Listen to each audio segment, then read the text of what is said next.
Hello guys, and welcome once again to the channel. If you have been here and if you haven't, it is so very nice of you to pass by. Excuse the noise. I hope that you subscribe if you haven't already, and if you are subscribed, then make sure your notifications are on so you never have to miss a video.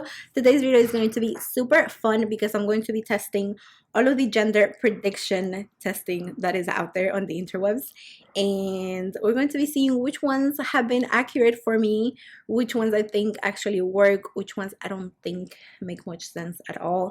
And at the end, I'm going to be revealing what I am having because I do know already today's Thursday and I found out on Monday, and I cried for so long because it's a great season. So if you want to see all these crazy tests that are out there and what I'm having, then just keep on watching.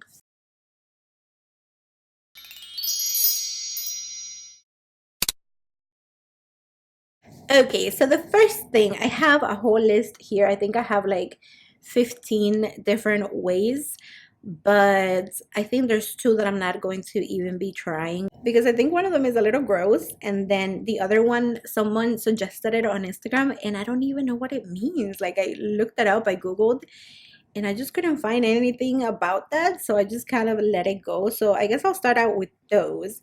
The one that I'm not going to be trying because I think it's kind of gross, it's the toothpaste or the baking soda method, which basically means you're supposed to mix your pee with baking soda. Someone said on Instagram, they just said the toothpaste method, and I was kind of like, what are you talking about? And then I kind of understood what she meant, and it was the baking soda test because toothpaste is made of baking soda. So you're supposed to mix one of these two, more accurately I think the baking soda, with your pee, and I just didn't want to do that because you're supposed to have like equal amounts. So in my head I'm like, how do you measure your pee and then measure the baking soda and know that they're the same? You know what I mean? So I just kind of I'm gonna let that one go and not do that. If you want to try it, you're supposed to mix equal parts of baking soda and your pee, and then if it fizzes, you're having a boy. If it doesn't fizz, you're having a girl. I don't know if that's true, but I didn't try it and I'm not going to. And some people again just have said it hasn't worked out for them. The other one that someone suggested on Instagram because I asked yesterday or the day before, I was like, give me all the testing that is out there, I want to try them. And someone said the hot chocolate test, and I googled a while that hot chocolate gender prediction, and I didn't see anything. So if you know what that's about, let me know in the comments. Maybe I'll still try it out if it's easy enough, but right now I don't know what it is, so I'm not doing that. So there are 3 that are like calendar predictions. I'm going to leave those until the end because 2 of them were pretty accurate. The other one that's, I don't know if I'm doing because I need someone to help me with this one, but you're supposed to take your wedding ring, tie it to a string, and then have someone hold this over your stomach, and if it circles, it's a boy. If it goes back and forth, it's a girl. I haven't done it yet, but maybe I'll ask my sister or my husband to do it for me, and then I'll let you know what that said. So if I did do it, I'm gonna post it here if it said a boy or girl, but as of right now I haven't tried it, so that will be interesting to see. The next one, so I asked you guys on Instagram, I wanted to know not just like actual testing but also things that happen like to your body and things like that, that people will say, oh, if you have this, then you're having a girl, or if you're acting this way, you're having a boy. You know what I mean? So I asked you guys to send me all of that, and so again, not all of these are tests, but some of them are just like symptoms and body changes, things like that. So the next one is going to be cravings. So people say that if you are craving sweets like chocolate, ice cream, candy, fruit, juice, then you're having a girl, and if you're craving salty, sour, or spicy, you're having a boy. So as I said in my announcement video, I haven't really had any cravings. At least I don't think so. I don't know if maybe I'm not having any real cravings, because I have definitely been like, oh, I kind of want to eat this, but it hasn't felt any different than before I was pregnant. And I would be like, I kind of want to eat this, you know what I mean? Like, I don't feel like I have to have it or I'm gonna kill somebody, you know? So that's why I personally think I just haven't had any real cravings.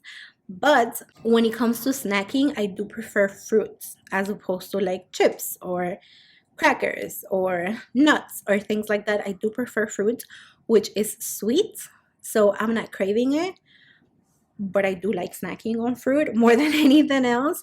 So I guess if it comes to that, I guess we'll say I have sweet cravings, which I don't really do, but you guys know where I'm going with this, so that would mean I'm having a girl. So the next one is skin changes. So it says here there's two things about the skin. One of them is if you have soft skin, suddenly you're having a girl. If you're having dry skin, you're having a boy. I have been having really dry skin, but I don't know if it has to do with anything, or if it's just the fact that it is the middle of winter, or not the middle, the beginning of winter, and the heater is on and the air is cold outside and my skin is very dry and itchy and uncomfortable. Not my face, just like the rest of my skin is very dry. So if it comes down to that, I guess I'm having a boy. We'll see. So the next one is again about the skin, and it is that if you break out, you're having a girl. And this one is actually related to the next one, which is morning sickness. So there's 2 points right here: morning sickness and skin breaking out. And what people say, or what the experts say, is because if you're having a girl, you would have more hormones or something like that, so that will cause your skin to break out, and it would also cause you to have morning sickness and vomiting and nausea and all of that. My skin has been pretty great. When I did my announcement video, I told you guys that I was breaking out a little bit down here, but I was pretty sure it was because I had just been away for Thanksgiving, so we ate out a lot, and I think I was right about that because my skin has already gotten better down here. So meaning my skin hasn't really changed that much. And second, I've had no morning sickness at all. So according to those two things, I'd be having a boy. Let's see. So the next one is, I'm having a lot of fun with this, by the way. So the next one would be the heart rate of the baby in the belly. So this one I don't think makes much sense, just because in the beginning of your pregnancy, the heart rate of the baby will be higher than later on. So the last 2 times that I had appointments with my OB, the heart rate was like 170, 180. So the heart rate thing says that if the heart rate is under 140, you're having a boy.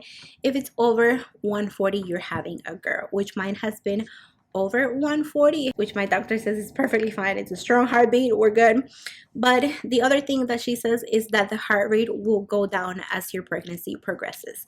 So I don't think it makes much sense, because if you're looking at the heart rate at the beginning, it's going to be higher than later on in your pregnancy. But if we're going to count that, then I guess the heart rate means I'm having a girl. We'll see. The next one is if you have a high belly or a low belly or a round belly or a pointy belly. So I guess this one doesn't really work for me right now, and it wouldn't really work for anyone until you're showing a lot. So I can't really tell you if it's high or low or round, or I guess I could tell you if it was pointy, and it's not. So if we had to give you an answer right now, it would be low, which means a boy, but it's round, which means girl. So that's a point for each, and we're just gonna leave it at that for now.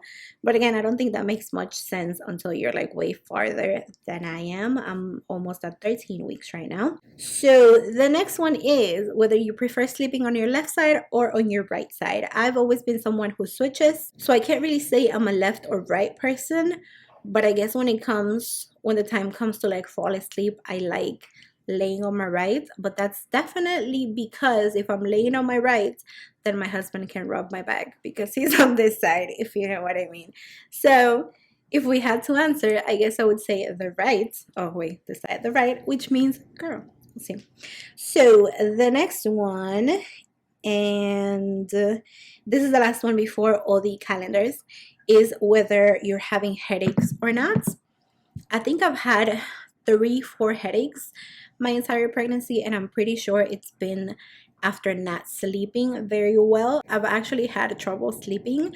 I Instagrammed about this the other day. I will wake up in the middle of the night like at 3:30, 4:30 and just lay there for like hours, for like 1-2 hours, maybe even just not go to bed for the rest of the morning. So I have had trouble sleeping, but when it's like really, really, really, really bad, then I'll have a headache the next day. So that has happened about 3 or 4 times. So I guess we'll say no headaches. And here it says, if you have headaches, you're having a boy. If you have no headaches, you're having a girl. So I guess we'll give this point to the girl side. And then the last three are the calendars. So we have the Russian calendar, the Mayan, and the Chinese calendar. The Chinese got it right, I have to say. And let's start with the Russian calendar. So the Russian calendar consists, and these things you have to like Google them, and you'll find a website that gives you like little charts that you have to fill out, except the Mayan one. But the Russian and the Chinese, you have to like input them someplace, and then they'll tell you. So the Russian one says, or not says, but it will ask for mom's date of birth, and that's a date of birth. And then you're supposed to put the date that you conceived, which might be a little hard if you're not paying attention to these things, but because we have been trying and we're definitely paying attention to these things, and we're like writing everything down, so I was able to put the exact dates. And then the Russian calendar said boy. So let's see what the Mayan calendar said. The Mayan calendar is a little easier because it just says that if your age is even at the time of conception and the month that you conceived in is even, you're having a girl. If they're both odd, you're also having a girl. And then if they're even odd or odd even, you're having a boy. Let me give you an example. I am 29 years old and we conceived in September, which means my age is odd and the month we conceived in is odd, which means girl. And then the last one, the Chinese calendar. This one was the most exciting because it was actually the first like prediction that we tried, and it was because a friend of mine tried it. So funny, because she said, listen, I have 2 daughters. I've tried it for both of them, and not only that, but I have tried it for every single friend I've had that has gotten pregnant. I've tried it for them and it has always been accurate, which is super creepy. Then I was talking to a friend of mine and she said the same thing. She's like, I tried it with my daughter and it was accurate, and I tried it with my sister-in-law and it was accurate. So at this point I'm freaking out because my friend had already told me what the Chinese calendar said I was having. And so the way that the Chinese calendar works is, again, you're gonna find like a form that you have to fill out, and it's going to ask for your age and for the month that you conceived in. And so I did that, and drums please. It said girl, which is what we're having. So we're having a girl. I have, since I started trying, not even since I started trying, since way before I started trying, the wishes, the desires of my heart were always to have a girl. And so once we started trying, and it was just taking so long, and we struggled for so long, and we tried everything for so long, and it just wasn't happening. At that point I was just kind of like, I'll have whatever. Like I want our family to grow, and I want us to get there. So once I got pregnant, I was just like, people would ask me like, what are you hoping for? And I was like, I'm just thankful to be here, honestly. I'm just glad I'm here. I'm just so blessed and so thankful. And so the fact that God answered our prayers, and this is just like the cherry on top. I'm having what I've always wanted, even though I would have been so happy with either. By the way, let me play the voicemail for you guys. The lady called me because this was part of the NIPT test, or the maternity 21, however you want to call it. So they called me to give me the results of that, and they were like, everything's normal, everything's great, and we know the sex. And I was like, of course, but can you call me again and leave it in a voicemail so that my husband can be here? So then she called me back, left it in my voicemail, and I was freaking out because this was Monday morning. And I was like, I'm going to have to wait the whole day for this. This is going to kill me. So then I told my husband, and he was like, listen, I'm not going to be able to concentrate at work, so I'm going to need you to just listen to it and tell me. I heard about myself, and I cried for so long. As soon as I heard the word girl, I was just so overcome with emotion and just so overwhelmed. And it was just one of the greatest moments of my life. Hi, Gianna. This is Alexandra from You guys are having a girl. Congratulations. Have a great one. So as soon as I heard that, I was so excited, and I'm so thankful. I'm just so thankful, and I'm glad that you guys get to experience this with me, or get to come with me on this journey. I'm going to be posting so much baby content and pregnancy content, and I'm just very, very, very excited. So if you enjoyed this fun video, I had so much fun doing it, so much fun with these predictions. Some of them are super silly, and some of them were actually pretty accurate. So the Chinese one, it shook me. It just shook me because everyone says it works, and it's funny that it actually works. At least it worked for me. So if you enjoyed this video, please give it a thumbs up, and also subscribe if you haven't already. Thank you so much for watching, and have a lovely Sunday. Bye. Or Saturday. I may upload this on Saturday. Bye.